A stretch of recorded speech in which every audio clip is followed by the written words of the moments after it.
Halo, perkenalkan, nama saya Mira Adiana. Saya adalah mahasiswa Universitas Siber Asia jurusan S1 Akuntansi.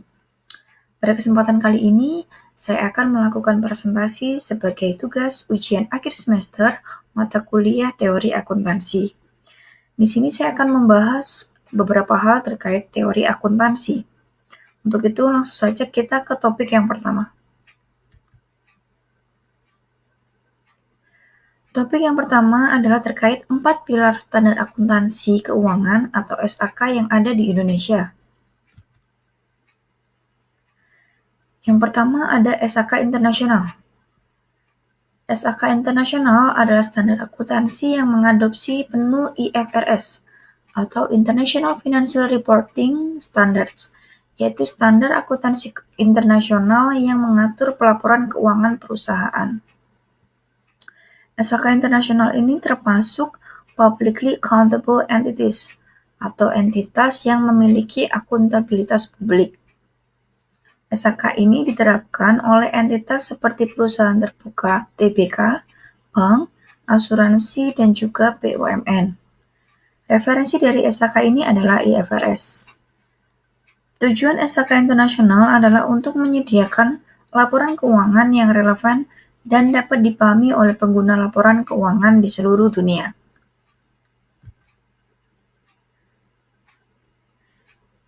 Yang kedua ada SAK umum.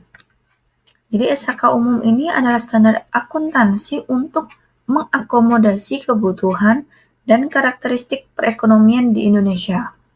SAK umum juga termasuk Publicly Accountable Entities atau entitas yang memiliki akuntabilitas publik. SAK ini diterapkan oleh entitas yang tidak memenuhi SAK internasional tetapi lebih rinci dari SAK ITAP atau SAK EMKM. Referensi SAK umum itu adalah IFRS.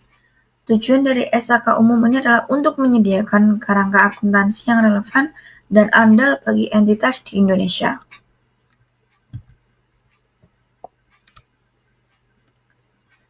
Kemudian yang ketiga ada SAK EP atau ETAP, entitas privat atau entitas tanpa akuntabilitas publik. Jadi SAK ini digunakan oleh entitas yang tidak memiliki akuntabilitas publik. Jadi termasuk dalam entities without public accountability itu tadi. Itu entitas yang tidak memiliki akuntabilitas publik. SAK ini diterapkan oleh usaha menengah yang tidak memiliki kewajiban pelaporan ke publik seperti UMKM. Referensi dari SAK ini adalah berbasis IFRS for SMEs, yaitu Small and Medium Size Entities. Tujuan dari SAK EP etap ini adalah untuk menyederhanakan proses penyusunan laporan keuangan bagi entitas kecil dan menengah. Yang keempat, ada SAK EMKM, yaitu entitas mikro, kecil, dan menengah. Jadi SAK ini adalah standar akuntansi yang paling sederhana dan dirancang khusus untuk entitas mikro, kecil, dan menengah. Termasuk dalam entities without public accountability atau entitas tanpa akuntabilitas publik. SAK ini diterapkan oleh entitas yang memenuhi kriteria sebagai UMKM sesuai dengan peraturan perundang-undangan yang berlaku. Referensi dari SAK EMKM ini tidak mengacu pada IFRS. Tujuan dari SAK EMKM adalah memudahkan UMKM dalam menyusun laporan keuangan yang sederhana, namun tetap memenuhi standar akuntansi yang diakui.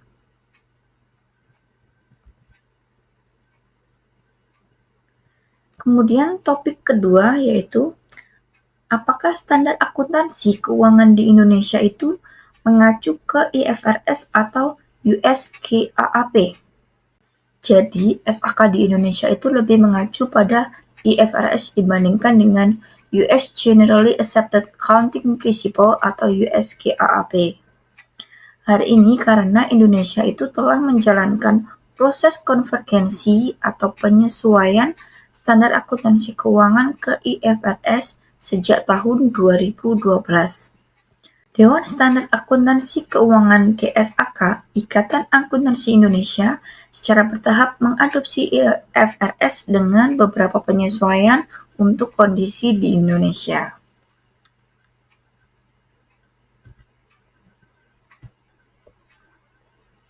Lalu kita akan beralih ke topik yang ketiga. Topik yang ketiga ini mempertanyakan, apakah satu standar fit for all? Jawabannya adalah tidak. Kenapa?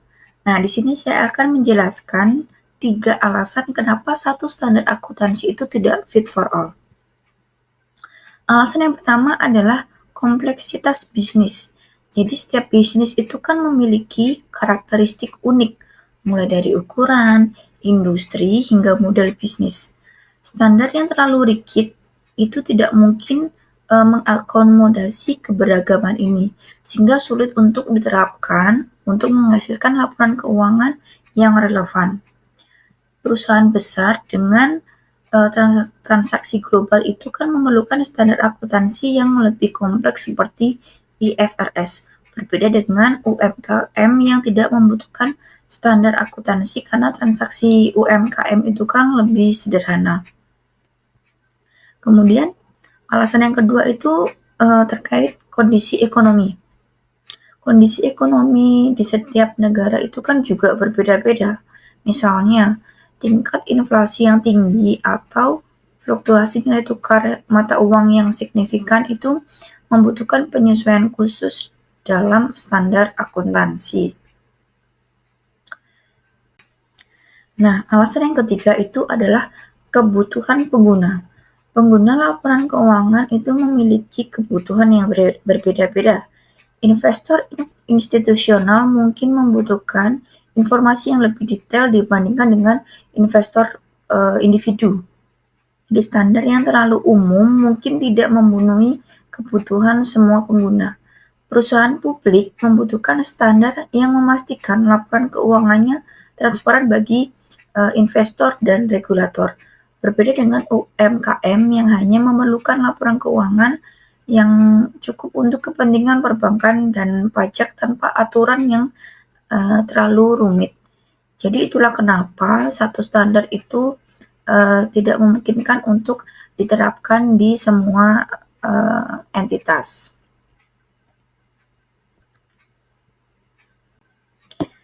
Baik, itu saja yang dapat saya sampaikan dalam kesempatan kali ini. Kurang lebihnya saya mohon maaf dan terima kasih.